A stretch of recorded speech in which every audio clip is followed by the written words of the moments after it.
What avoidants secretly expect? During no contact, you've cut off contact. You've walked away. Silence has replaced your messages, your check-ins, and your emotional availability. But here's the twist no one talks about.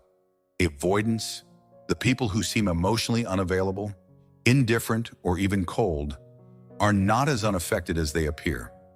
In fact, during no contact, many avoidants are going through a private storm. On the surface, they may seem like they don't care, but deep down, there are hidden expectations, conflicting emotions, and silent hopes.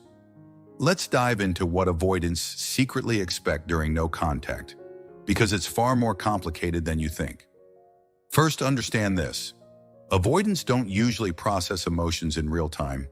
When the relationship ends, they may appear calm or detached. That's because their primary coping mechanism is emotional suppression. But the first thing they secretly expect during no contact is that you'll eventually reach out. It's not because they're arrogant, it's because that has often been the pattern. Avoidants unconsciously create distance and expect the other person to be the one who bridges it. When you go silent, it disrupts this dynamic. They may not show it, but they're paying attention. Every day you don't call, you don't text, you don't chase, it registers. They may not act on it, but they feel it. The expectation is subtle but powerful. You're supposed to come back. Now here's where it gets interesting. While avoidants fear closeness, they also fear abandonment. So during no contact, a second secret expectation brews beneath the surface. They expect that you're still emotionally holding space for them, that maybe you're just giving them time, and when they're ready, you'll still be there, waiting, available, and open. They want the comfort of your presence without the demand of your intimacy. In their mind, you're out there, but still loyal, still orbiting. That thought soothes them, even if they don't admit it. But as time passes and silence grows louder, their mind begins to twist the narrative. And here comes the third secret expectation. They start hoping you'll prove them wrong. Avoidants often carry deep-rooted beliefs that they are unworthy of love, that if someone really gets to know them, they'll eventually leave. During no contact, part of them wants you to break the silence, to chase them, to fight for them, to prove they matter. Even though they push people away, deep down they hope that someone won't give up. They test people by withdrawing, but when no one comes after them, it confirms their worst fear, that they were never really loved to begin with. This paradox creates emotional confusion. So the fourth secret expectation is a hope for clarity without vulnerability. They want you to explain everything, how you feel, what you want, what you meant, but they don't want to expose their own heart in return. In no contact, they're often scanning for clues, checking social media, rereading old messages, mentally dissecting your last conversation. They're searching for answers without having to ask the questions. They want to understand what went wrong, but on their own terms. Quietly, privately, without confrontation. And here's something even more revealing. Some avoidants secretly expect you to evolve during no contact, not in the way you might think, not to become someone else, but to become more emotionally self-sufficient. They may want you to come back stronger, calmer, and less needy. It's not because you were too much, it's because intimacy scares them. If they're going to engage again, they secretly want to believe it will feel safe, low pressure, and emotionally manageable. So they imagine that this silence is creating distance not just between you, but within you, that you're becoming someone who won't make emotional demands that overwhelm them. At the same time, avoidants have another contradictory expectation. They want to feel missed, but not needed. They want to feel significant to you, but not obligated to you. In other words, they want to be chosen, but not burdened. So during no contact, they're wondering if you still think about them, if they still have emotional power over you. It feeds their sense of worth. But if you come across as too dependent, they'll pull away again. So it's a tightrope. They want admiration without attachment. And then there's the fear of being replaced. Though avoidants pretend they're fine with you moving on, they secretly dread the idea that someone else will get the version of you they didn't know how to appreciate. During no contact, the absence leaves room for imagination. And imagination is often more intense than reality. They start thinking, what if they're with someone else?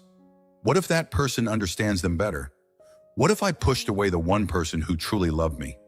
These thoughts stir shame, regret, even panic. But avoidance won't express that. They'll just get quieter or colder. But don't be fooled. That silence is not indifference, it's self-protection. Some avoidants expect no contact to punish you, especially if the breakup was emotional or dramatic. They may think, now they'll feel what I felt. They may see it as justice. But over time, that expectation fades, and it's replaced by something much more vulnerable. The hope that maybe, just maybe, the door hasn't closed forever, even if they don't want to walk through it yet. And here's the final secret they won't admit. Not even to themselves. Deep down, many avoidants expect you to eventually be the one who understands them anyway. That despite their walls, their silence, their confusing signals, you'll somehow just get them. That your love will translate their emotional avoidance into compassion. That you'll know their distance isn't rejection, it's fear. That you'll read between the lines of their silence and still choose to care. It's a fantasy, but it's a powerful one. And it keeps them emotionally tethered even when they say they're done.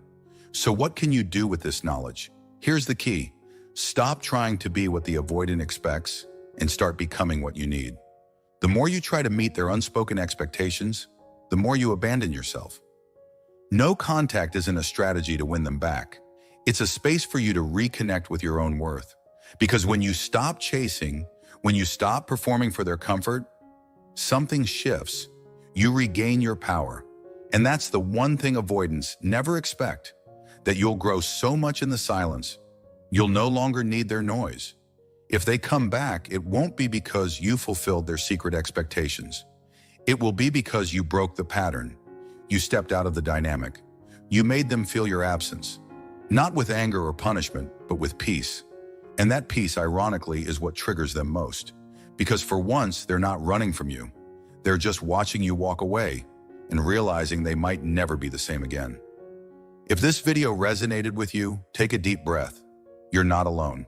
Navigating relationships with avoidant individuals can leave you feeling confused, unseen, and emotionally drained.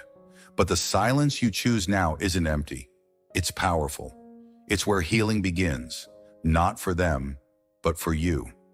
If you've ever felt like you were the only one trying, remember this. Your emotional depth is not a weakness, it's a gift. And those who can't meet you there aren't your burden to carry. So if you're ready to reclaim your peace, hit that like button. It helps more people find this message. Subscribe for more insights on emotional healing, healthy boundaries, and rediscovering your self-worth. And hey, drop a comment below. What part of this video hit you the hardest? I read everyone, and you never know who you might help by sharing your story. Until next time, protect your peace, honor your growth, and remember, you are not here to shrink for someone else's comfort. You're here to rise.